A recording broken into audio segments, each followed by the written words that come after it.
Well, he says, you know, it's written all over your face. You're afraid of going to a seance. But he says, I know you. He says, you're going to come. And then he started to tell me how brave I was when I was aboard ship, you know, different things. He says, you're not the same man, you're changed. You're chicken. That's all I needed to hear.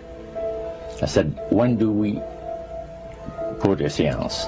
So one Saturday evening, we were in the place. It was the very first time. Very beautiful place. The medium was a lady. She had a gorgeous new home in Montreal. And there were about 20 invited guests there, which I was one of them. And she communicated with the spirits for different people there.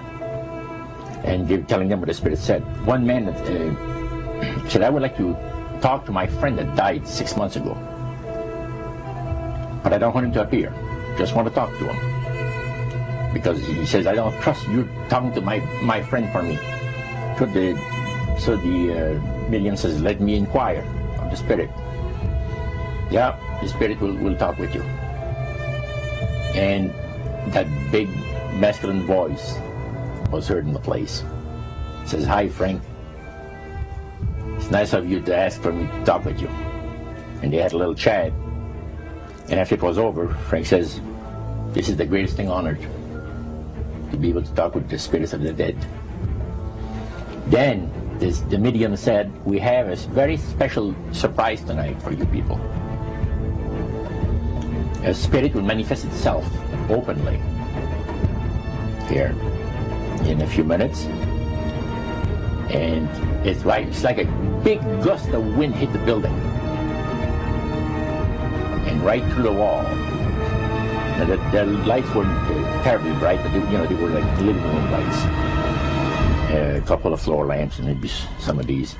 And that translucent being seemed to come right out of the wall. How did you feel right at that moment? It's almost like my heart stopped a little bit. Very weird feeling. So it was a lady in a beautiful evening gown, swirling. And she said to Mary, my dear sister, you are so wonderful to have asked for me. And Mary fainted and fell right off her chair on the floor. And a couple of guys jumped up and picked her up, and spirit gone. And that was the beginning of it. That's how you got into it. Yeah, that's the way I got into it. After a while, you see, there's something interesting about the human mind. You can adjust an awful lot of stuff. You can adjust to a lot of things that would terrify you to begin with. After a while, they become common and ordinary. So you mean contact with the supernatural can become commonplace and ordinary and doesn't bother anybody? Yeah. In other words, the more that you do it, you're not uncomfortable. That's right. It's just not an uneasy feeling. Yeah. So how did you feel about it? Then I got into a secret society that worshiped the spirits, you see. Well, how is that different from the seance, Roger? It happens that the seance are not involving in many ways. But when you get into a secret society of spirit worshippers, then, and especially when you're invited there by the direction of the higher-ups in the spirit world, you never get out of there alive. And this is exactly what my friend and I were up against. We didn't know anything about. And there was a very, very popular big band leader. Jazz musician? Band, yeah, very famous. And one night we went to one of these seances, and he was with his wife. So Roger, you're at this restaurant. What happened? We sat there, and we had our favorite alcoholic beverages, and as we talked, the band leader says, I want power. I go right to the source of power. And he says, how do you think that I became famous the way that I am? Well, I said, you must have had some good luck. Well, he says, there's no such thing as good luck. He says, there's either some power working for you somewhere, or you don't get ahead in this world. Not in my type of occupation. So it went from there. We got talking about spirit worship. Did it intrigue you? Or did it make you want to find out more about what exactly he was talking about? Yeah. So he said the supposed spirits of the dead that you're talking with are demon spirits. They're fallen angels. They're beautiful beings. Just set it out, just like that. Oh, yeah. It didn't make you uneasy when he said they were... Well, it shocked you a little bit, something that you first hear mentioned to you. He said, you guys have got a great future ahead of you. Because we've been told, the high priest of our society, secret society, has been told that the master has very special plans for you too. Now, what did he mean by the master? Satan. And we were interested to hear more about it. And he told us, he says, look,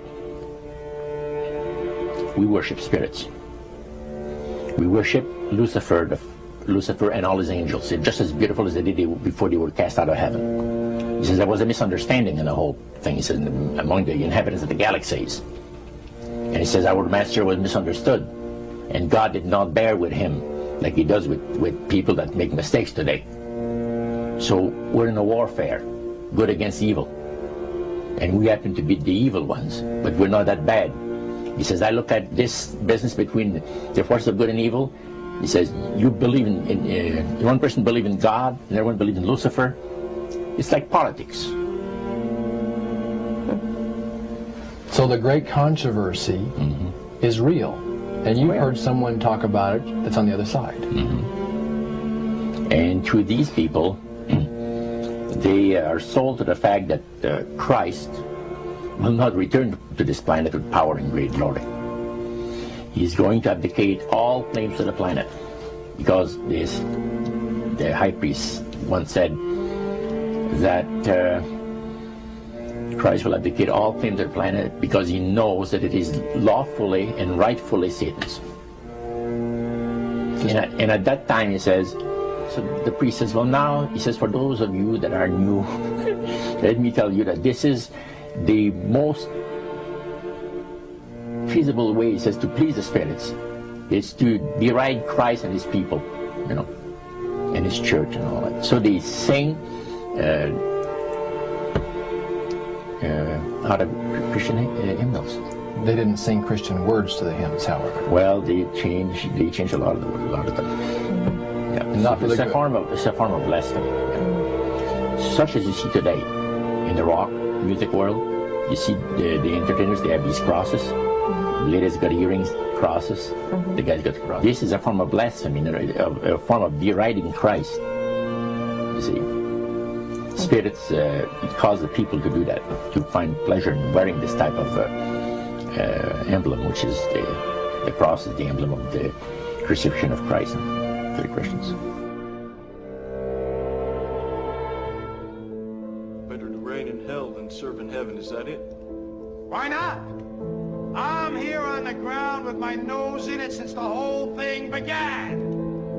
I've nurtured every sensation man has been inspired to have.